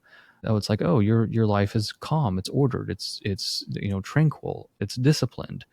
You're not suffering the same passions that everyone else is. What are you? What do you believe? That was what it was for me. My first kind of gravitation towards a Catholic was because they had similar critiques that I did about my Christian faith, but then they had answers. And I was like, wait, who are you? Like, what do you believe? And so I think that's an excellent point of like how many would have been moved, even in a preliminary way, just simply by his witness. What is it that this man has? This man, even if you don't understand the soul, you don't really understand his arguments, this man has clearly discovered something that makes him live differently than we do. I think that's very good. Okay, so can we get into like a funny part where he talks about like what hysterical. Why don't you lead us into this? Because I think this is great. This is the funniest part of the whole dialogue. Yeah, absolutely. So, all right, he's acquitted, or he's not acquitted. He's convicted, but it's close. And he says, "Hey, just a few more, I would have been acquitted." And now, after the conviction, Meletus gets to propose a punishment, and he proposes the death penalty. And so now you've got to be thinking, because he was so close to acquittal, he can probably get off with a lesser penalty than death. When you have a vote that close, maybe you can get those 30 votes by proposing a reasonable penalty. And instead, he says, yeah, you know what? I want free meals in the Prytaneum, which is where, the champions would go, the horse racing champions, as a place of honor. He's like, my penalty should basically be to be fed and honored for the rest of my days, which, obviously would have just infuriated people, and did, because as we know, the vote on the death penalty is greater. More people vote to kill him than vote to convict him. So he clearly angers the crowd. Yeah, it's just a great thing where it's like, oh, what punishment? Because you think like, oh, maybe exile, maybe a ransom. Like, what do you say? No, I should be welcomed like an Olympic champion and fed and received into the halls of glory. Like, it's just it's again, you have to laugh. In a certain way, like you read that and you're like, brother, you are clearly not trying to address the charges at all. But in a lot of ways too, I think it goes back to kind of detoothing them, right? To disarming of them. I don't fear this. And not like just in a rhetorical way. Like I literally don't. Like some of this is comical because he's being judged. I mean, again, I apologize. It's just because I read the Gorgias, so it's on my mind. But also the Gorgias has a lot of very explicit commentary on the apology. But he talks about this. He talks about like, well, what hope does a man have if he's trying to be like the doctor and you're judged, by a bunch of people who like pastry chefs? Like what like you're going to sit there and tell them like, no, I'm not giving you the sweets. You need to take your bitter medicine. Like, are they going to accept you? Are you going to like them? No. Well, then what's the chance of a just man, right, standing before 500 unjust men? Like, what's your actual chance? And he even says in the Gorgias, like, I can't go in there and actually, if because it's hilarious, because the Gorgias has all these hypotheticals, like, well, if I was charged with death, and if this did happen to me, X, Y, and Z. But he does say this thing with like, if I go in there, I can't just tell them that I'm just. I can't tell them like what I've been trying to do. They don't understand that. And so and this is a real thing. The unjust man, or excuse me, the just man is trying to explain why he's lived a certain way to the unjust assembly. And there's no way, like we see here, there's no way he can do that without critiquing them. This is the way I've lived my life, which is not the way that you've lived your life. And that is so counterintuitive to begging for your life. Now, these things about like I should be welcomed like a champion, I think he's pushing it here a little bit, and it kind of goes into that same thing of telling them all that he's God's gift to Athens. But it's an enjoyable passage. Absolutely, no, it's good stuff, and it is kind of. I mean, the guy actually is going to die. So it is. I mean, it's not dark, but it's in some ways emblematic. I mean, it's laughter in the face of death. Well, yeah, I wonder, to what degree, is it actually, comical, that it's not a tragedy? That would be interesting to look at. It's not actually a tragedy that this happens because they can't actually do anything bad to him, right? So it actually becomes a comedy because the assembly takes itself seriously in a way that they're really not serious, right? That's right. And now here's where he gives his extended arguments on death. So earlier I was a little more circumspect, like, I think his lines on death are beautiful, but there's still some unknown. I actually, if I were a pagan reading what he says about death here, I would find this deeply comforting. Because like, well, look, the way I see it is there's two options. Either this is going to be just a deep sleep, which, great, that sounds good. Just go to bed and that's it. Or I'm going to be in Hades with all of these other shades, and I could basically ask some questions all day, and we can do some philosophy. So either way, he sees himself in a good place. And I mean, I suppose that doesn't exhaust all of the potential options. And obviously we know from Revelation that there are others. But yeah, I mean, I actually find those arguments pretty convincing. I love that section where he talks about when he goes and circles back to death. And he's talking about Hades, and he's like, I can go talk to Homer. I can go talk to, all these thinkers. It's funny because you can tell he's actually truly happy because he thinks that heaven is going to be a continuance of what he's doing here on earth. He's going to go be the gadfly. He's going to go start asking a ton of questions, but he's going to do it in heaven, and he hopes he gets, or Hades, I shouldn't say heaven. He's going to go, to Hades and ask these questions. And so he's just going to keep doing the same thing he's doing. What he was doing in the marketplace, he's going to go do for all eternity. And he loves that idea. That would be awesome. In which, by the way, I think Dante really picks up because, in Inferno, kind of the virtuous pagans, that's exactly what he's doing. You've got all of the shades. Socrates is asking questions and inquiring of people. So it's, at least Dante had that in mind too and kind of ran with it. And it's also a funny scene in Dante because he's a poet and he's welcomed by all the famous poets like Homer, and everyone else comes and welcomes him. And so it's the same thing here too. It's funny because, Socrates is kind of alluding that, within the great company of these thinkers, like I will be welcomed and I can go talk to them and kind of do these things. So no, it's a funny scene in a certain regard. Kind of taking a step back, looking at the guilty verdict, after he gives his example of being fed and welcomed and things like that. He mentions exile, but he's like, listen, I'm not going to give up philosophy, so that's not going to work. Then he says, and this is where I think I just want to flag this because it's like one of the most, kind of iconic Socratic / Platonic lines, in 38a, where he says the unexamined life is not worth living, right? The unexamined life is not worth living. And again, I think he's an example of that. He's an example of the examined life, and I think particularly the truth of the soul. I have discovered what it means to be man. I've discovered what it means to actually be wise. He's actually discovered where his wisdom is rooted, according to the prophecy, the Oracle of Delphi. He's discovered, what it is that makes him wise. And I think one, it's what he does not know. There is a kind of a beautiful deconstruction of tearing down false ideas. But then I think that Plato doesn't stop there. It's not simply a skepticism, it's a rebuilding. And I think what you see here is Socrates is not a skeptic about the soul. His whole pivot here, his whole animating principle in the Apology is that the soul is real. This is a true thing that we can know. And he builds a moral life in service to justice upon that understanding. They also try and ransom him, which, he offers like, what is it, 1 mina? And it's like 100 day. It's like 100 drachmas. So that's 100 days labor. And then Plato and his friends offer 30 mina. That's 3,000 daily wages. They really wanted to kill him.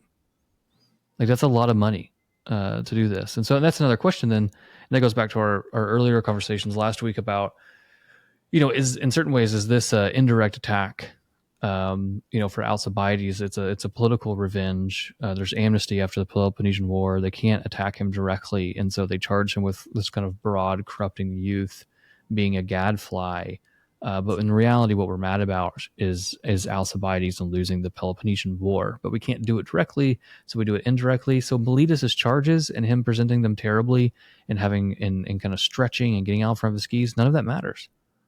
It doesn't matter, right? And it's not, in a lot of ways, if you look at it that way, that can, I think, explain why Socrates at times has the demeanor that he does, because in certain ways he might just see this as a given. If I may, one of my favorite lines in this whole dialogue is, oh yeah, go for it. 39c. I affirm, you men who condemned me to death, that vengeance will come upon you right after my death, and much harsher, by Zeus, than the sort you give me by killing me. For you have now done this deed, supposing that you will be released from giving an account of your life. But it will turn out much the opposite for you, as I affirm. There will be more who will refute you, whom I have now been holding back. You did not perceive them. So he kind of alluded to this earlier. I pointed out, we talked about it. And he kind of indicates, you think that I'm out of your hair and I'm not going to question your lives anymore. But, in some ways here, he admits his influence, right? There are others now I've been holding them back. And I think that this can be many things. It admits of many interpretations. I take of this a recognition that he influenced other young men to see the world the way he does and to strive for virtue. But the difference is that he's an older man and they're adolescent.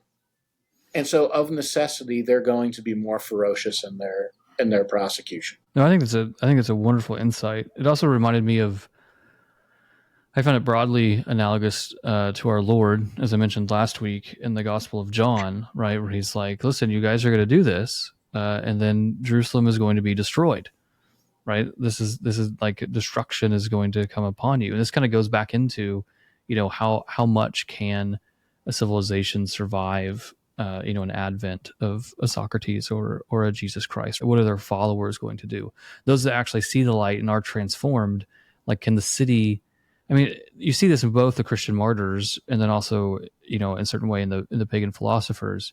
If you really take this true, like the good man really cannot suffer harm from the wicked. What is it that the polis is going to do to try and stamp this out? So you just think of like the martyrs in the Roman Colosseum and etc., where they all find this death to be an honor.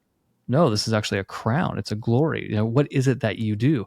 Actually, I think that, not to play my cards too much, but I think that liberalism has a much better answer to this. You don't actually, persecute the Christianity. You just lull it into a deep acedia through kind of like a soft hedonism, materialism. That's how you kill it. You don't kill it through persecution. You don't kill it through, trying to actually, create martyrs. You actually kill it through a certain, softening and weakening and sluggishness of its purpose. And I think that, you see this then, I think with Socrates and our Lord, that they do run parallel in a lot of different ways. Socrates' prophecy here about Athens and, what will occur to it. And then also so many of our Lord's comments, not only about, his followers and things like that, but then also about the destruction of Jerusalem. Yeah, I think a lot about that. Christianity is threatened now, not so much by, at least here. I mean, there's parts of the world where Christians very much are persecuted. We don't face an active persecution in terms of threats to our life. But yeah, just kind of the phasing out of our care about the higher things. And the thing I always fall back on there is, look, I think our hearts are restless until they rest in God. And so I think a person can go a long way, maybe a long time, with the lower things. But I really do believe that we're always in the game precisely because ultimately it's not in human nature to be contented with less. I draw my hope. I think it's beautiful. Jesus Christ. Yeah, no, I think it's beautiful. And you see that too, as I know you know, in the symposium, the top of the ladder of love, is a satiation in the divine beauty itself. The natural love of man, its erotic desire, is infinite. It's an infinite appetite. I want to satiate in beauty and be happy always. But everything in this life is finite. And so my appetite, my eros, is designed for an infinite beauty. And that only comes through the divine, right? Nothing else actually has, that beauty itself. What Plato kind of contextualizes in the Symposium, I think, more of the idea of beauty, but then with the Christian tradition, I think very much then contextualizes that as God himself, right? And yeah, our hearts are restless until they rest in him. And I think it's amazing to me that you can see that in a pagan context as well, just simply an observation on our natural erotic appetites. And you can see why Justin, reads this, and he doesn't say what he read or what he spoke about, but man, would I kill to know. But it could have just been a conversation. But I wonder, what text did he read? What was his portentous? But you can see him picking up something like this, or picking up Symposium. That would really be a wonderful revelation if it were Symposium that were the text, and being confronted with that, like, this is what you really want. What you're really looking for is this thing that transcends earthly existence, and you want to possess it forever. Yeah, I can see how that gives you wings. It does give you wings. One of the kind of famous analogies of Eros, St. Gregory of Nyssa, I think, uses that a lot. Eros becomes these wings that we ascend to God. It all becomes analogies of upward movement, a ladder, climbing a mountain, fire, wings. He even talks about a great chain that we crawl back up to find God. But here in this kind of the anchor us back in the text. So this last section, right, the jury, has voted and sentenced Socrates, to death. You talked about the prophecy, which I think is very good. You also talked about his kind of last comments here on death are very beautiful, right? The dreamless sleep, or the fact he gets to go around and talk to all the famous people, right, and keep doing like he's. But what caught my attention here, two things, is one, he mentions his daemon again. That's at like 40b or so, where he kind of it's interesting because he says, the daemon has not checked me. Yeah. And what that means is, see, the demon not checking him, even though the daemon doesn't speak positively, go do this thing, he only does negative, it ends up being an implied approval. So he thinks, he finds comfort in the fact that the divine, right, the God, must approve of what he said here in his defense of himself, his defense of philosophy in a lot of ways, and I think his appeal to the city, right, to live a good life, that God approves of this and what he said. And I think that's kind of a marvelous statement. I think he finds a lot of hope in that. And I don't know if we can underestimate that. I don't think Socrates wants there to be a lot of daylight between him and the god. And so I think he finds great comfort in the fact that Daemon has not checked him. If we look at this last, let's just look how the whole thing ends. We kind of finally, because I think this is, again, beautiful. So this is at 41d. He says, "You two must be of good hope as regards death, gentlemen of the jury, and keep this one truth in mind, that a good man cannot be harmed either in life or in death, and that his affairs are not neglected by the gods." Again, this tremendous line. One, it's interesting to have a pagan text end in hope. We have to have hope. No, when he's addressing the gentlemen of the jury here, I think he's, addressing particularly those, that kind of stood with him, because they're the true jury. They're the true ones that are trying to, have a justice. It might be to the whole, but he's kind of made a distinction to this point about who's truly acting as a jury and who is truly not. But for him to have to end this thing on hope, and to again go back to that line that really it's not permitted for the good man to be harmed by the worse. And that kind of then goes back into our whole conversation about him discovering the soul. I mean, this is just a tremendous piece within the Western canon. I mean, I think it would be very difficult to exaggerate the importance of this text, but its principles upon the formation of what we now call the West. That really is beautiful. In the last part, too, the gods are not without care for his trouble. Yeah, the gods care. I mean, man, you can see why Christians pick this up and run with it. I mean, it's all there in seed form, It's interesting, too, how this early philosophy ends up having such recourse to the divine. Yeah.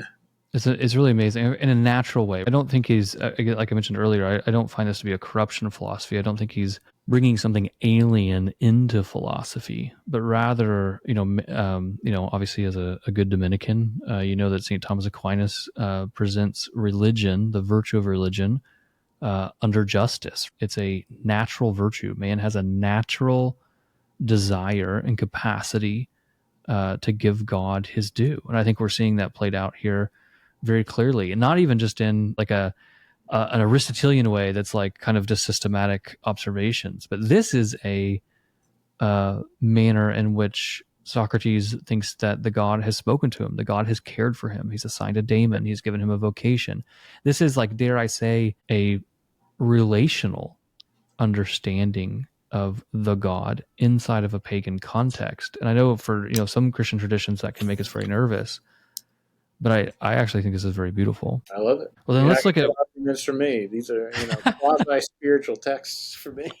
They are a spiritual text. I think that Plato's. I mean, you can see why Platonism led into what we call Neoplatonism, and that a lot of Neoplatonism is highly influenced by the Symposium and these things, and it really becomes the path to the divine. How do I ascend to the God? You can see very clearly why this became the focus. If I'm going to live this life and I'm not permitted to live it in a way that's coldly abstracted, where I can't just adhere to the principle but not live it, then how do I climb the ladder of love?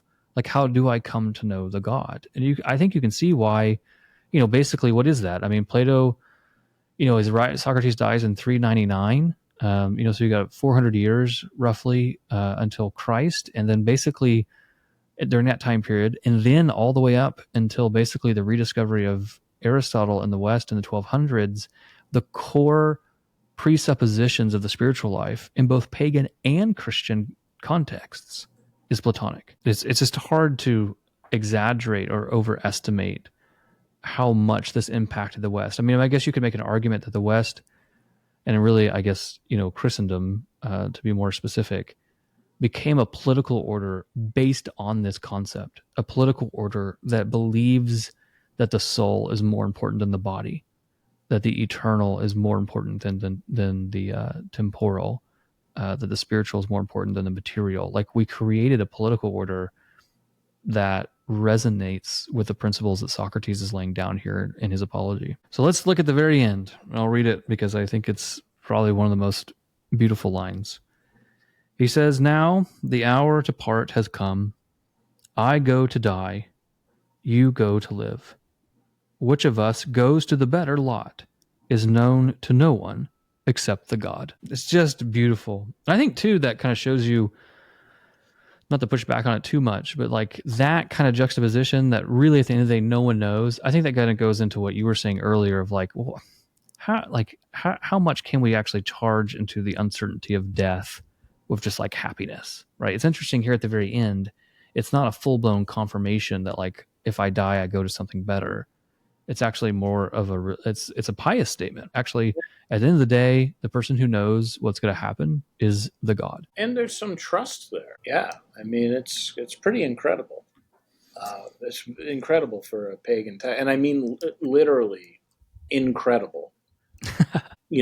How much is in there for someone who doesn't have the revelation. Yeah, no, very good. Yeah, I mean, one of my favorite texts, I think a text that I think is certainly worth, chewing on, and not even just chewing on intellectually, but I think that as we study Plato, I think we should echo this core principle of Plato. Like, does the apology invite you to live a better life?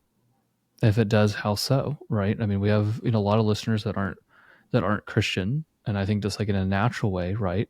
If you're just looking at Plato, like how do you see this text?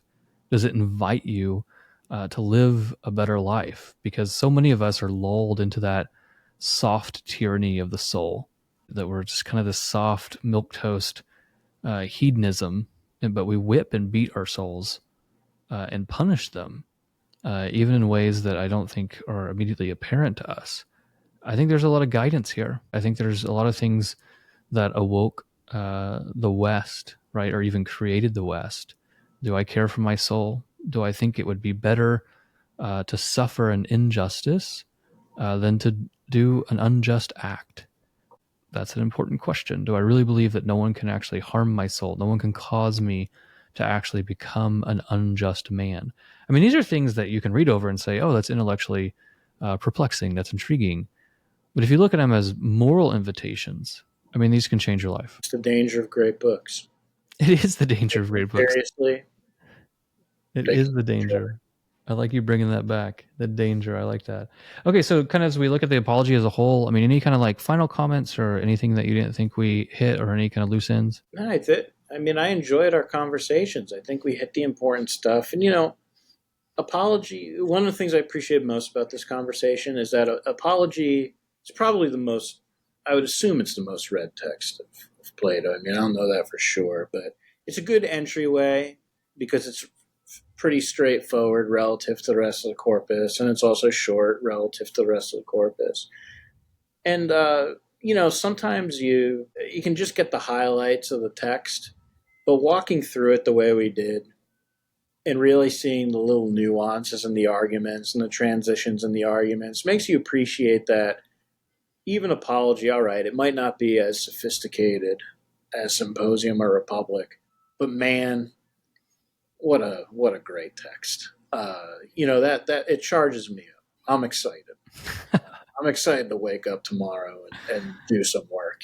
No, I agree. It is a wonderful, wonderful text, and I think it's one that you can actually invite your friends to read, or if you're trying to invite people to the intellectual life, you're trying to invite people, to kind of reorder their erotic appetites towards things that are higher, right? The spirited life, the life of the mind, even the divine beauty itself. I think Apology is a fun text to read with a group, right? It's short, you could do it. It brings up a lot of different things. Obviously, kind of like sitting there as a member of the assembly, there are things that Socrates does that are perplexing, and to try and figure out why he's doing that is really an invitation to truth.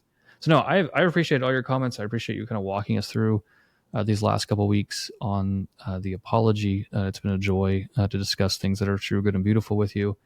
Remind us where people can find your work. So my website is cjbrophy.com, and you could see some of my publications and work there.